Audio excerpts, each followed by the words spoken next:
Hi friends, welcome back to my channel ময়নার রান্নাঘর। আজ আপনাদের আলু দিয়ে তেলাপিয়া মাছের ঝোল রান্না করে দেখাবো। এটি গরম ভাতের সঙ্গে খেতে দারুণ লাগবে। অনেকেই বাঙালিরা আছেন যারা তেলাপিয়া মাছ খেতে ভালোবাসেন। দেখে নেওয়া যাক রান্নাটা কিভাবে আমি করি। আলু দিয়ে তেলাপিয়া মাছের ঝোল বানানোর জন্য আমি 6 পিস তেলাপিয়া মাছ নিয়েছি। তেলাপিয়া মাছটা পরিষ্কার করে ধুয়ে নিয়েছি। এইবার এটি নুন ও হলুদ দিয়ে মাখিয়ে নেব। লবণ,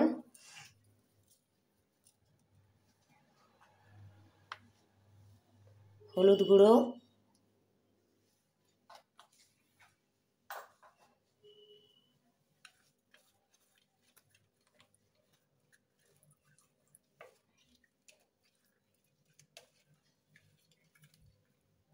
মাছগুলো ভালো করে নুন হলুদ মাখিয়ে নিয়েছি।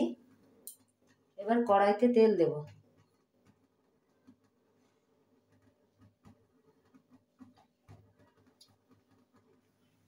তেলটা গরম হয়ে গেছে, এবার মাছগুলো দিয়ে ভেজে নেব।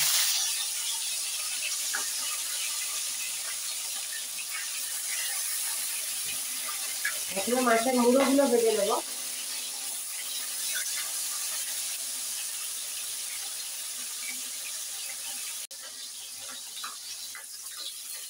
এক পাশ হয়ে গেছে, এবার মাছগুলো উল্টে দেবো।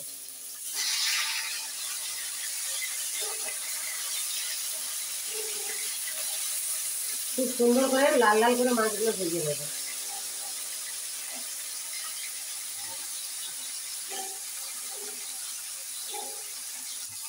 মাছগুলো ভাজা হয়ে গেছে, এবার মাছগুলো তুলে নেব।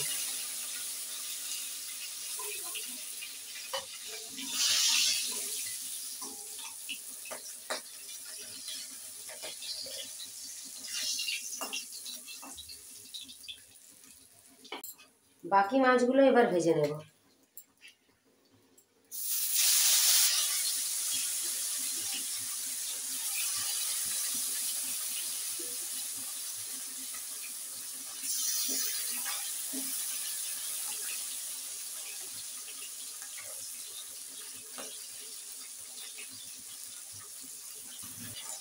এক পিঠ হয়ে গেছে, এবার মাছগুলো উল্টে দেবো।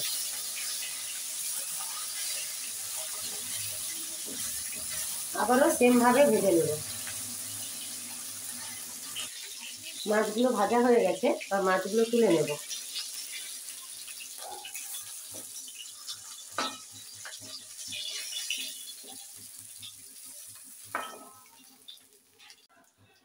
এবার তেলের ওপরে কালো জিরে ফোড়ন দেব,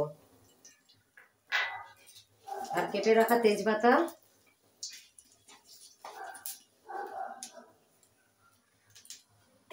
কালো জিরেটা হালকা ভাজা হলে আমি মাছের ঝোলের জন্য সরু সরু আলু কেটে রেখেছি, এইটা ভেজে নেব।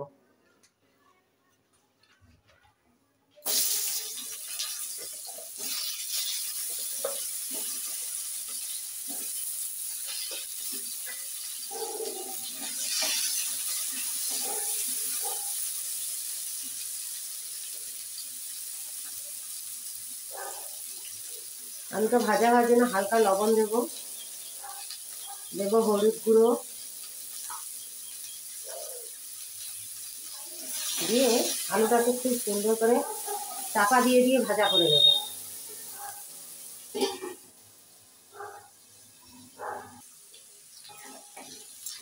আলুগুলো ভাজা হয়ে গেছে, এবার টমেটো কুচি দেব।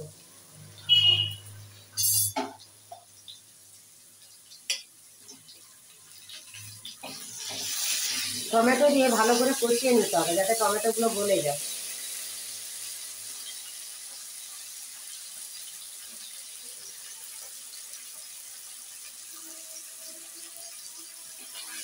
টমেটোগুলো হালকা ভাজা হয়ে গেছে, এবার একে একে মশলা দেব।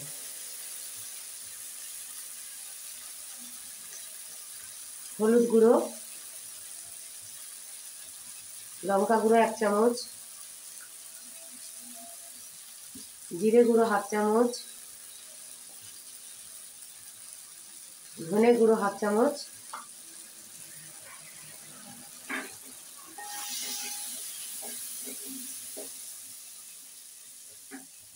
দিয়ে এইবার দেব পেঁয়াজ বাটা। একটা বড় সাইজের পেঁয়াজ বেটে নিয়েছি, আর দেব 1 চামচের একটু বেশি আদা বাটা, দিয়ে এটাকে ভালো করে কষিয়ে নিতে হবে।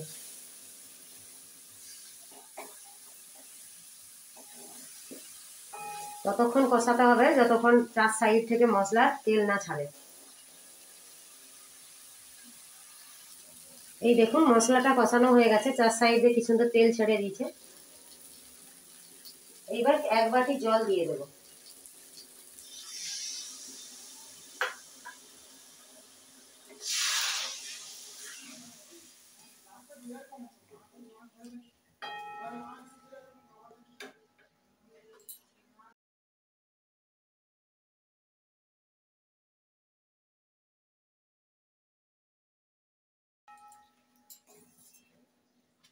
দিয়ে এটা চাপা দিয়ে দেব। চাপাটা খুলে নেব। দেখুন কত সুন্দর ঝোলটা ফুটে গেছে। এবার মাছগুলো দিয়ে দেব।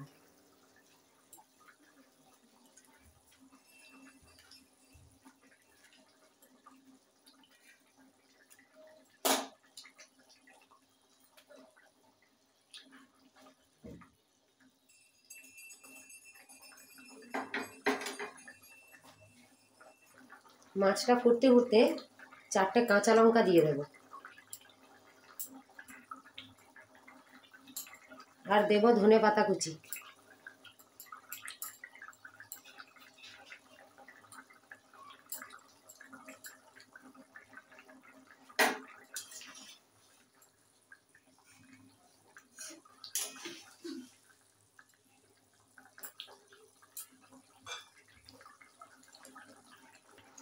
ঝোলটা প্রায় হয়ে এসছে, শেষে গরম মশলা গুঁড়ো দেব।